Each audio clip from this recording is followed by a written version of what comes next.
Ces villages israéliens sont les derniers avant le Liban. Quelques milliers de personnes vivent ici, mais quand nous arrivons sur place, tout semble désert.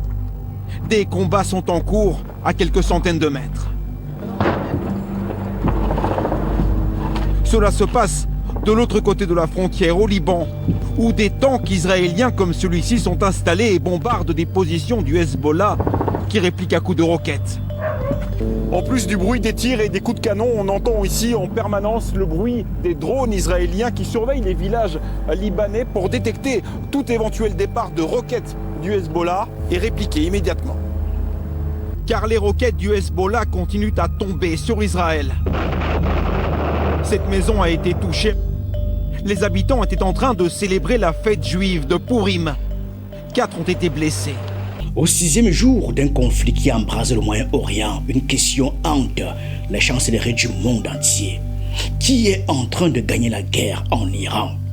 Lancée le 28 février par une offensive conjointe américano-israélienne, cette guerre, justifiée par Washington comme une mesure préventive contre un programme nucléaire iranien présumé, a déjà causé plus de 1000 morts en Iran, selon l'agence officielle IRNA.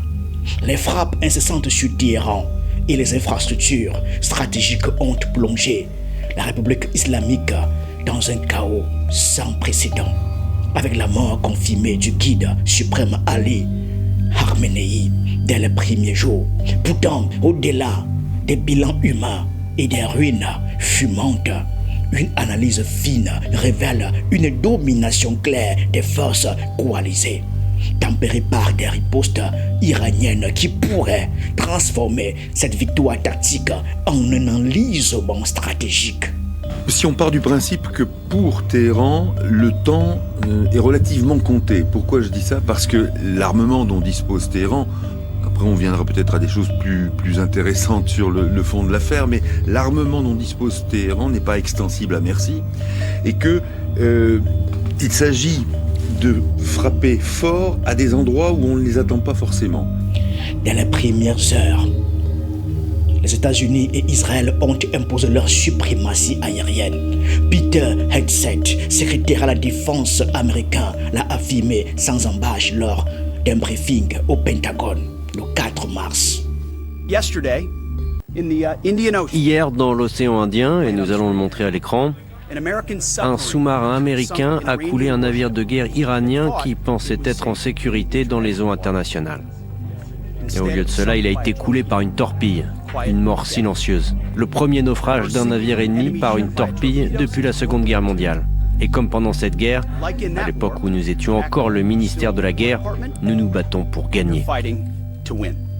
Les bombardements ont ciblé des sites nucléaires présumés, des bases militaires et des centres de commandement avec une précision chirurgicale.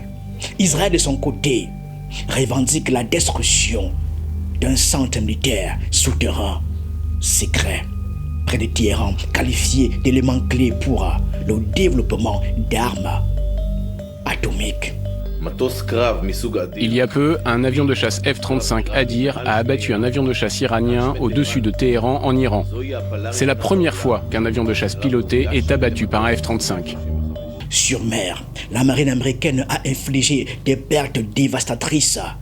Plus de 20 navires iraniens ont été coulés ou endommagés, dont une frégate torpillée par un sous-marin US dans l'océan Indien. Un fait d'armes rappelant les grandes batailles navales du siècle dernier. Ces opérations ont paralysé la flotte iranienne, limitant sa capacité à bloquer durablement le détroit d'Ormuz, artère vitale pour 20% du pétrole mondial. Bien que les gardiens de la révolution iranienne affirment avoir pris le contrôle de ce passage stratégique, les perturbations restent temporaires et une coalition internationale prépare déjà une escorte militaire pour rouvrir le trafic. Moins de 100 heures après le début de cette opération, nous avons déjà frappé près de 2000 cibles avec plus de 2000 munitions. Nous avons fortement affaibli la défense aérienne iranienne, détruit des centaines de missiles balistiques, de lanceurs et de drones iraniens. En clair, notre objectif est de tirer sur tout ce qui peut nous tirer dessus. L'Iran n'est pas resté passif. Ces salves, des missiles et des drones ont touché des cibles dans une demi-douzaine de pays. Israël, bien sûr, mais aussi le Qatar, base US DAL, UDI, Bahreïn, les Émirats Arabes Unis, le Koweït et l'Arabie Saoudite. Une explosion sur un pétrolier au Koweït et des frappes sur des raffineries saoudiennes ont fait bondir les prix du pétrole de 12% et du gaz de 50% en Europe. Le chef d'état-major iranien a lancé une déclaration sur X. Nous sommes prêts à sacrifier nos vies pour défendre l'Iran jusqu'au bout. La dévastation que subira l'Amérique sera inimaginable.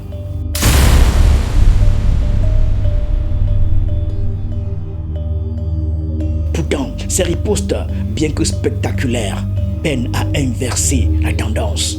Les défenses antimissiles israéliennes et américaines ont intercepté la majorité des projectiles et les pertes alliées restent limitées.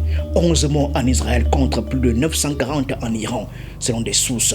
Le vide du pouvoir à Téhéran suite à l'assassinat de Khamenei et de plusieurs leaders affaiblit encore la coordination iranienne. Cette intervention américano-israélienne, en se cantonnant jusqu'à présent du moins à des bombardements aériens, ne touche pas l'existence du régime. Le régime est là parce qu'il faut agir en un sens par l'arme de terre. Or, les Américains n'en veulent pas et les Israéliens n'en ont pas les moyens. C'est pour cette raison que cette guerre, à supposer qu'elle dure, pourrait avoir une influence sur la stabilité du régime si les dirigeants au rang supérieur de ce régime sont éliminés. Et là, j'ai l'impression que les Israéliens et les Américains s'y sont adonnés et qu'ils tentent de faire en sorte que le régime perde sa capacité d'organisation par le haut. À Washington, Donald Trump martèle un discours victorieux. L'Iran aurait pu avoir l'arme nucléaire sans notre intervention, a-t-il déclaré, affirmant que les États-Unis ont les capacités pour un conflit bien plus long que prévu. Peter Hegseth enrichit. Le régime iranien est hoste et ils le savent. Ce n'était jamais censé être un combat équitable. Ces déclarations relayées massivement sur les réseaux boostent le moral des troupes alliées, mais masquent des fissures internes. Au Sénat américain, une résolution démocrate pour limiter les pouvoirs de guerre de Trump a été bloquée, signe de division politique. Dans le camp républicain proche de Donald Trump, certains soutiennent fermement la ligne contre l'Iran, c'est vrai. Des figures influentes comme Lindsey Graham, l'éternel Lindsey Graham, estiment que frapper Téhéran était devenu inévitable face aux activités militaires iraniennes et au programme nucléaire du régime. Mais une autre partie du mouvement MAGA, du mouvement républicain converti à Trump, est beaucoup plus prudente et rappelle que la promesse politique centrale de Donald Trump, celle qu'il a martelée pendant ses campagnes, pendant des années, était de mettre fin aux guerres longues au Moyen-Orient. Et il redoute qu'une intervention militaire de cette ampleur, encore une fois, ne se transforme en conflit prolongé et surtout généralisé. Du côté iranien, le ministre de la Justice a déclaré l'état de guerre et promis une répression ferme contre toute dissidence interne, renforçant un régime en survie. Mais comme le note un post sur X, l'USA est dirigé par des politiciens compromis. Israël a planifié une guerre contre l'Iran et l'USA l'a suivi.